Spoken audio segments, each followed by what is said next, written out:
The Johnson Wax Program with Fibber McGee and Molly.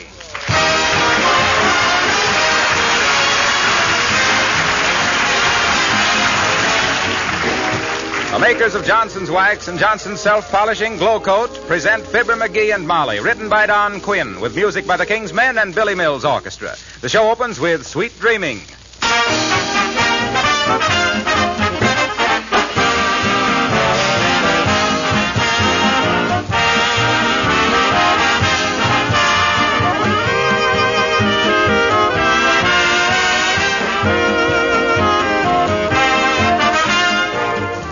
Mr. Wilcox, you said something several weeks ago about protective housekeeping.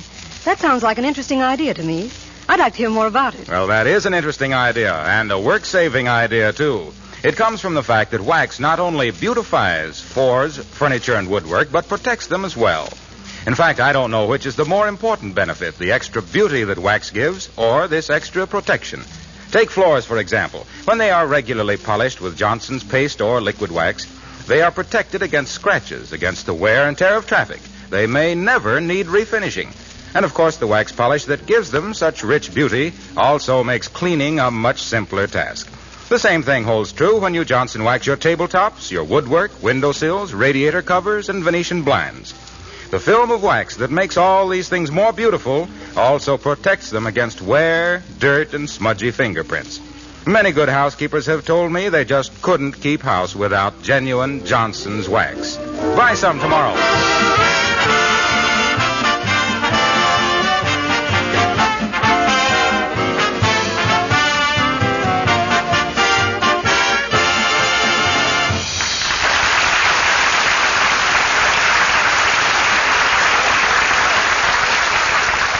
The squire of 79 Wistful Vista and his neighbor Gildersleeve are typical red-blooded Americans. They love all kinds of sports and exercise. For instance, here we meet these two sportsmen in an atmosphere of tense excitement, with masculine violence boiling just beneath the surface, as they match their skill and wits in a battle for supremacy.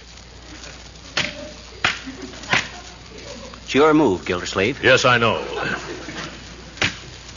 There. Oh, my, it's nice to see you two boys playing checkers peacefully together instead of fighting and bickering. Yes. Well, I'm a peace-loving man, Mrs. McGee. And if my little chum and I can't get along together like any good friends, I'd... Here, what are you doing, McGee? What does it look like I'm doing? I'm jumping 3 of your men. Thereby winning the game. Now, wait a minute, McGee. You missed 2 squares. Why, I never know such a thing. You did, too. I saw you. You moved from here to here to here. I did not. I moved from here to here to here to here. Didn't I, Molly? I'm sorry I wasn't looking. But I know McGee wouldn't cheat, Mr. Gildersleeve. I wish I was as sure of that as you are, Miss.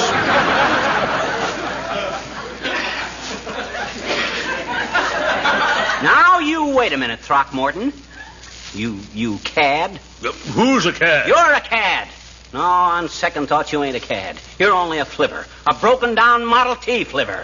Is that so? Yes, that's Why, you indeterminate little sand flea? Anybody that would cheat at checkers. Don't you accuse me of cheating, you tub-tummied ton of toggin flurm. Why, you little... What's toggin flurm? That's the bait they use to catch renifers. What are renifers? What are renifers? What's the matter with you? Don't you know anything? By George, I'm going home. Well... I refuse to play checkers with any bull-headed little beetle brain like you, McGee. Okay, you big baby. Take your coaster wagon and go crying home to Mama. You can't take it. That's what's the matter with you. Well, maybe I can't take it, but I can ladle it out, McGee. One more insulting remark from you, and I'll beat your brains out. If I can borrow a feather duster. You'll beat my brains out. Why, you hollow-headed hippo, you couldn't poke your way out of a hairnet. All right, that's enough. Give me that checkerboard. Oh, but Molly, we can't quit now. We're tied 7-7. Oh, let us play just one more game, Mrs. McGee. We'll be quiet, won't we, little chum? We were just kidding. Well, all right then. Just one more game. Oh, that's fine. And after this, I'll keep my eye on you, chum. Well, what do you mean? What for? So you won't cheat. Oh, so you still claim I cheated, do you? Now you listen to me, you overstuffed apple. Be quiet, the both of you. And give me that checkerboard again. McGee, go upstairs and put on a clean shirt for dinner. And you, Mr. Gildersleeve. Yes? Go home. Oh, Mrs. McGee. Go home.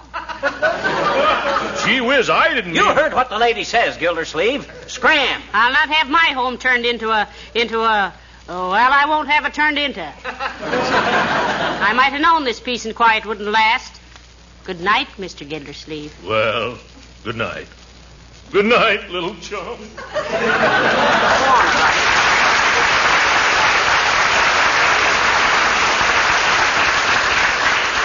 Hey, look, Molly, we wasn't... Hey, what you doing? I'm wrapping this checkerboard up. Give me a piece of string. What you wrapping it up for? I'm going to give it away. Oh, now, wait a minute. Just because Gildersleeve and me get into a little argument now and then, shucks, that does us good. I know that. Well, then what's the idea? If it does two fighting men that much good, think what it will do for the Army. The Army? What's the Army Sure, got? I read in the paper where the boys in camp are short on games and books and magazines. So I'm going to send them this checkerboard, thus helping the War Department out there and Peace Department out here. You still object, dearie? Well, no, I guess not. But don't send the checkerboard. Just send them the Parcheesi outfit. Oh, I doubt if them dice would be used for Parcheesi. Why don't you send that cribbage board of yours? You can't use it anymore. Why not? It's full of holes. Termites. Look, dearie, while we're at it, let's send a lot of things. They need books and magazines, too. That's a great idea, Molly. This house is getting all cluttered up with books anyway. Must be a half a dozen around here. Look, McGee, I've got a great idea. Huh? Let's go see all our friends and collect a lot of games and books and magazines and send them to camp. Yeah, that's a swell idea, Molly, but look, please don't send my checkerboard. I and Gildersleeve are tied 7-7. We got to play it off to see who's champion. Oh, go on. Draw pennies or pitch straws for it. Now, come on. We'll call on everybody we know and get them to donate games and books. You still going to send my checkerboard? Definitely. I'll tell you what I'll do. I'll give up my ping-pong set instead. I'll throw in my wood-burning outfit, my model airplane kit, and the ship I'm building in the bottle. No, we'll just send the checkerboard and the ping-pong. Well, incidentally, you know how ping-pong got its name? No. It was invented by two Chinese fellas, Fooey Ping and Charlie Pong. Why, how interesting. You still going to send my checkerboard? Yes, and go get the ping-pong set. You know where it is. Sure. Where? Right here in the hall closet.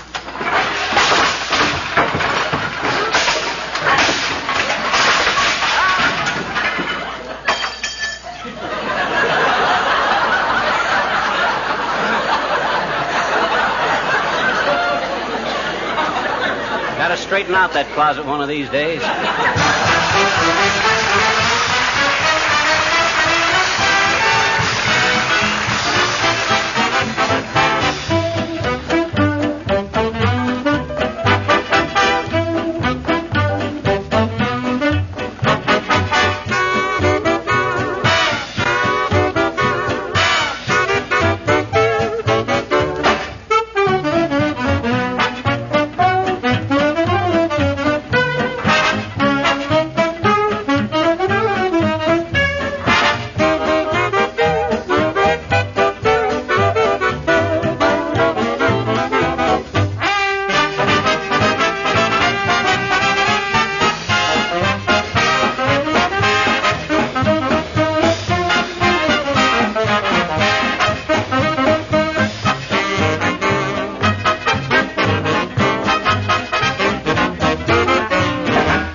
Almost open.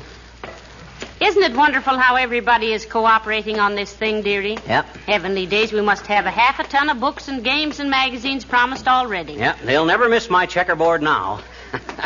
So let's keep it, and I can play off the championship with Gildersleeve. Now. I thought we had that all settled.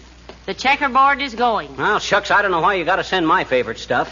You'd have sent my easy chair to the Army, too, if it hadn't had flat feet. Oh, for goodness sakes, anybody think your life depended on one measly little checker game? Mine don't, but Gildersleeve's does. It'll kill him if I win. Hey, here's Nick DePopoulos' house. Let's see what he can give us. Well, let me see. If he offers... Well, for scream's sakes, Fizzer and Cupid, this is an unexpected pleasure. What's roasting? Huh? He means what's cooking, dearie. Oh. Look, Mr. DePopoulos, we're collecting games and books and magazines for the boys in camp. Now, what have you got that we can have? Well, I don't think we have any games, Cupid, unless you can use some jigsaw poodles. Oh, jigsaw puzzles are swell, Nick. How about books and magazines, though? Now you are beginning to talk sense with something to it. I am having a superfluity of books, and I'm happy to get rid of them. Oh, well, thanks, Mr. DePopoulos. Send them over to our house, and we'll have a truck ready to take them out to camp. Yeah, why are you so glad to get rid of them, though, Nicholas? Oh, they're too hard on my eyes, Fizzer. Oh, you read a lot, Mr. DePopoulos? I don't read at all, Cupid, but my kids are always playing catch with them and hitting me in the face. Yesterday, I'm getting smacked with Gone with the Wind, and for 10 minutes, I'm hearing for who the bells are ringing. Well, I'll send them over. Thank you.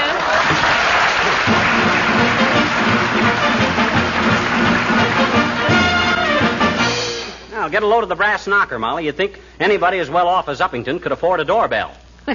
She probably thinks a quaint old knocker expresses her personality, McGee.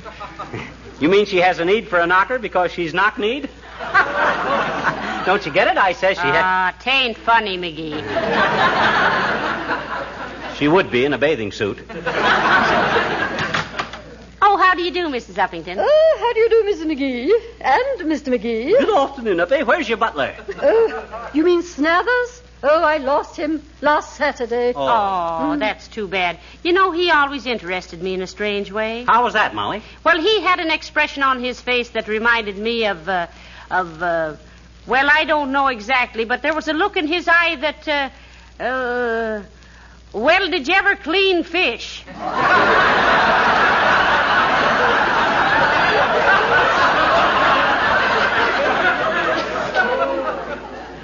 Where'd you happen to lose the old frozen puss, Uppy? May, it was all very strange. What, eh? Yes, he was serving dinner, and the radio was broadcasting the Kentucky Derby. Oh, the and Derby. after Whirlaway had run the race, Snathers picked up the strawberry shortcake, danced around a bit, and then said, "Here, old girl, wear this for a mask." And you know, the first thing I knew, I was. He smacked you with it. Yes. Oh, dear. Well, I don't blame you for firing him, Abigail. Oh, but I didn't, my dear. He just quit. Oh, May, I wish there was some way to get him back. Do you mean to stand there with your velvet neckband full of Adam's apple and tell me you want that guy back? Why, of course I do, Mr. McGee. Well, I don't understand it either, Mrs. Uppington. Why? Why, because through him I found how wonderful crushed strawberries and whipped cream are for the complexion. I give up. Come on, Molly, let's Oh, get just out. a second, dear. You forgot what we came for. Oh, yeah. The magazines for the boys in camp, remember? Yeah. Oh, yes, of course. I have them right here, all ready for you. Oh, well, how did you know about it, Abigail? Oh, you told Mr. Gildersleeve, and he told his wife, and she mentioned it to the grocer. And he is strictly a guy who tells everybody everything. Oh, boy, take a squint at these magazines, Molly. Nasty Confessions, Fantastic Mechanics, Bloodthirsty Heartthrobs, True House Detective Stories, Curvy Cutie Cartoons. Why, Abigail, I never knew you read this type of literature. Me? Well, really, Mrs. McGee, these belong to the servants. Oh. I consider myself insulted. Well. And you'd realize that if you ever read these magazines from cover to cover, as I always do. What am I saying? Goodbye. You see, Wilson, Wilcox, what we want is games and books and magazines for the boys in camp. Yes, they're a little short of recreational supplies, Mr. Wilcox. I see. Well, I've got a croquet set that's hardly been used. No, you don't get the idea, Harlow. Nothing elaborate like that. Just small stuff. Haven't you anything you can hold on your lap? Well, my secretary, Miss Clegg... Hey. Now, wait a minute, Wilcox. Well, now, wait a minute. You wait a minute. I was going to say, my secretary, Miss Clegg, will go through my house and see what she can find. Oh. And you say you want a lot of books and magazines, too? That's the idea, Mr. Wilcox. Just send them over to our house, and thank you very much. Oh, not at all. I was in the Army myself, and I know how it is. Oh, what was you in the Army, Wilcox? Well, most of the time I was on kitchen police. As a matter of fact, I still am. Really? Folks, I'm sorry. I didn't see it coming. Science has never discovered any way to keep flies out of the cream pitcher, moths out of bathing suits, and Wilcox out of sales talk. But we can dream, can't we? Okay, Wilcox, I'll go along with you. How come you're still on kitchen police? Why, that's simple. I'm responsible for arresting the wear and tear and the cracking and warping of linoleum. Oh. But I don't use a nightstick and a revolver. I arrest them with Johnson's self-polishing glow coat, the marvelous polish that shines as it dries. Personally, I think that's very interesting. Go on, Mr. Wilcox. My pal. Try and stop him. Why, look, with Johnson's self-polishing glow coat, linoleum will last much, much longer. It'll retain the original beauty of pattern and color and save hours of tedious scrubbing. Glow coat requires no rubbing and no buffing. It shines itself in 20 minutes or less after applying. And you'll love the new feeling of cleanliness it gives your home. And as an old kitchen policeman, I can assure you that grime doesn't pay. Oh.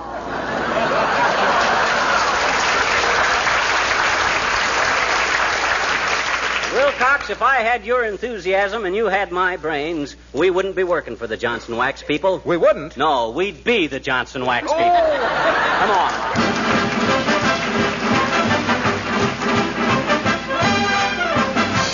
Yes, we're rounding up books and magazines and games to send out to the Army camp. Now, have you got anything for us?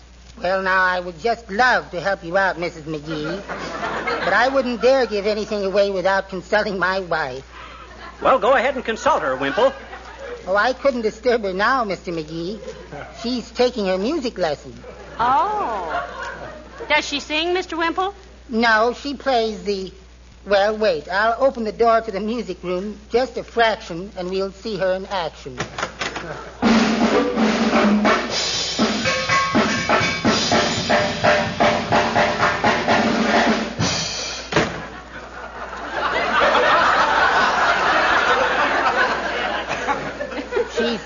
She's very talented, don't you think? Wimple, she's certainly got what it takes. Yes, indeed. Now, if somebody would only take what she's got and throw it away, maybe I'd get a little peace and quiet around here. Have you protested, Mr. Wimple? Oh, many times, Mrs. McGee. I often say to her, Cornelia, I say, why don't you give up those drums and go back to your other hobby? What was her other hobby? Lion taming. Heavenly days, lion taming. Yes, she uses our kitchen chairs, too. They're all scarred up with teeth marks. Oh. Believe me, that varnish tastes terrible.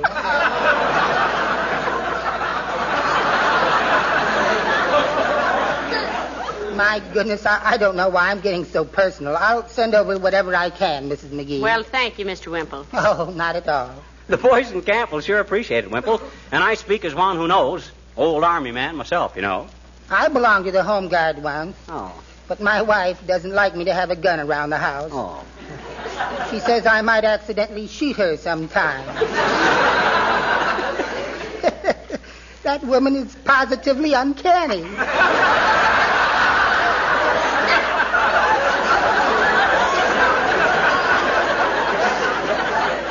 But, Mr. McGee, what were you in the Army? I was cook of Company C, Wallace, just like my father was before me. Son of a sea cook McGee, I was known as. Oh, my. Son of a sea cook McGee, celebrated in story and song as the supervisor of the soup stove, the skillful scientific Samson of the sizzling steak skillet, and the snappy sergeant of the spud skinning squad, smooth as silk at supplying a seafood spree by subdividing a sardine into sufficient servings to satisfy 6 or 7 small soldiers, smart as the city slicker at switching skinny shrimps into sleek and strong supermen by stuffing same with sausages, sandwiches, and similar succulent snacks, a sturdy citizen at stocking stomachs Wimple, but let's hear the King's men singing something simple. The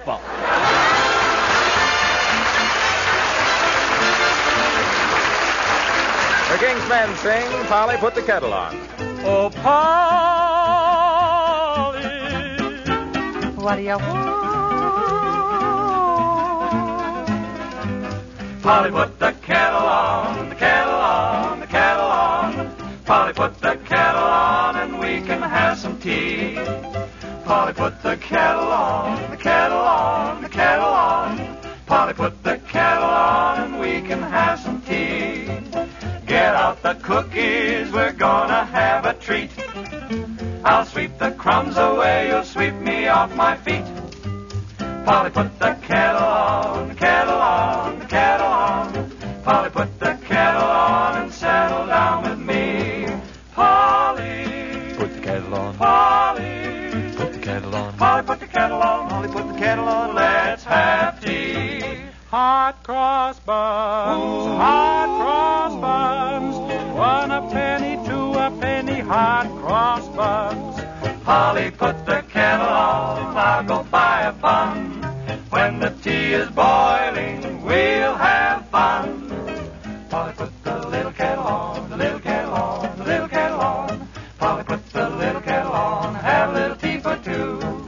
Put a little sugar in to make it sweet. Stir it up, make it sweet. Add a little lemon, then turn on the heat. You and me for tea. Better get the butter and the jelly and the cream, the gingerbread cookies by the score. Hand me down that glow coat, we'll eat right off the floor. Oh, Polly, Put the kettle on. Polly, Put the kettle on. oh, golly, Polly, won't you put on the kettle and settle down? Settle down. Polly, put the kettle on, the kettle on, the kettle on, then settle right down with me. I'm hungry.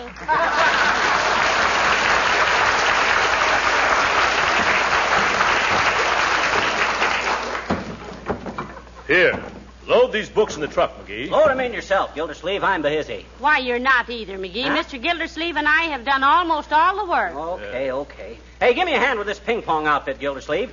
Certainly, chum. You take the table, and I'll take the balls and rackets. Come on now, boys. Let's hurry and get... Hello, kids. What's cooking? Oh, hi, old-timer. We're loading all these books and magazines and games and stuff into the truck. We're taking them to the soldiers. By the way, McGee, do you know the way out there to the camp? No, not exactly. Hey, old-timer. Hey! Which is the best way to camp? Well, I always say the best way to camp is to pick out a piece of high ground near some running water, then pitch a tent. No. What? No. Which is the best way to the army camp? Hey? Oh, that. Well, daughter, best way is to drive out of town any direction till you see a soldier standing beside the road. Then you go whichever way his thumb is pointing. See? Now, that's very intelligent, but I knew you could tell us, old-timer. You got such a wise face. That's what everybody says, Johnny. They says I got a lot of intelligence in my face for my age. Yes, you got a lot of age in it, too. It's your face that convinces me that a puss has 9 lives.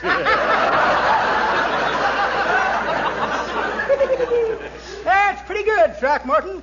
But that ain't the way I heard it. No, sir. The way I heard it, one feller says, t'other feller, says, you been reading about that lady bullfighter down in Mexico? Yep, says t'other feller. Wonderful, ain't she? How'd she ever learn to dodge them wild animals? Dunno, says the first feller, but they say she used to be a cigarette girl in a nightclub. Get out of the way. Now, get out of the way while we finish loading this stuff, old-timer. It's all loaded, McGee. Oh. It is. And a wonderful lot of stuff, too. Now, who's going to drive? I am. Now, wait a minute, McGee. Who was it that borrowed this truck? Whose idea was it to collect this stuff? Mine. You want to drive, Molly? No. Okay, I'll drive. I'll settle it, kids. I'll drive. Well, fine. Let's get going. Get in, boys. Come on.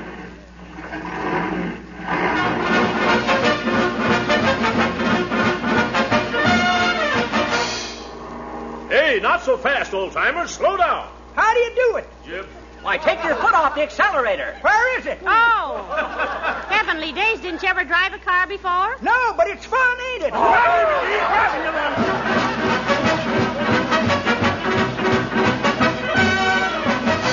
Yes, I'm the Morale and Recreation Officer, Captain Gordon.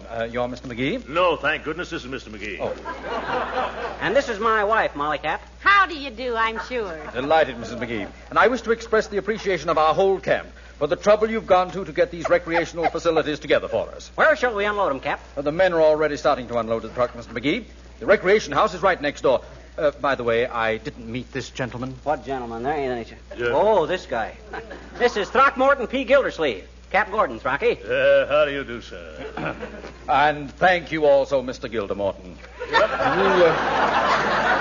You don't know how much you people have contributed to the morale and well-being of our boys. A fine group of young men, and we have to see that they have fun, you know. Now, come on, Gildy. We better go help unload the stuff. Oh, yes. Okay, McGee. See you later, Captain. Certainly.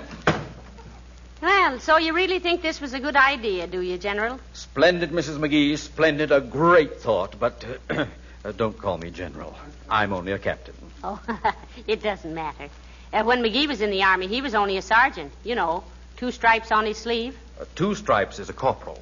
It is? Why, he always said he was... Why, that little rascal, in all these years, I believe... Well, come, Mrs. McGee. Let's go and see if the men have that truck unloaded, eh? All right. Well, that was fast work. The truck is empty. But where are McGee and Gildersleeve? I don't know. I say, my good fellow, did you see the 2 men who came with this truck? Sure did, Admiral. They went right in there. Said they had to finish up. Finish up? Oh, finish up unpacking those things. Well, come on, Captain. Well, heavenly days. Okay, Gildersleeve, it's your move. Yeah, I know.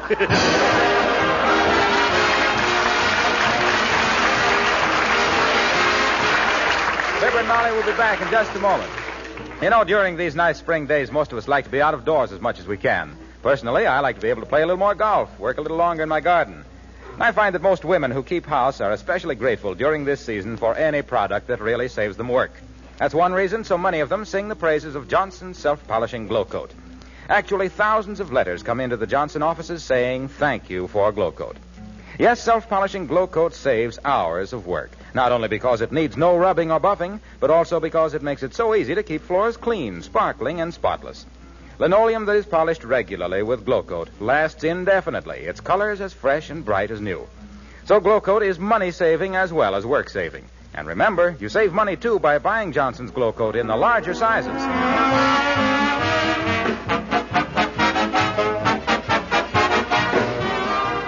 Ladies and gentlemen, while we had some fun with the idea of getting games and books and magazines together for the boys in camp, it is a good idea. They really need them, and they'll be glad to get them. They certainly do. So look around your house tonight and get a bundle of games and reading matter together for the boys. Just mail or send it to the Recreation and Morale Officer at the Army camp, post, or station nearest you. It'll be greatly appreciated. Give them that address again, McGee. The Recreation and Morale Officer of your nearest Army camp, post, or station. Good night. Good night, all.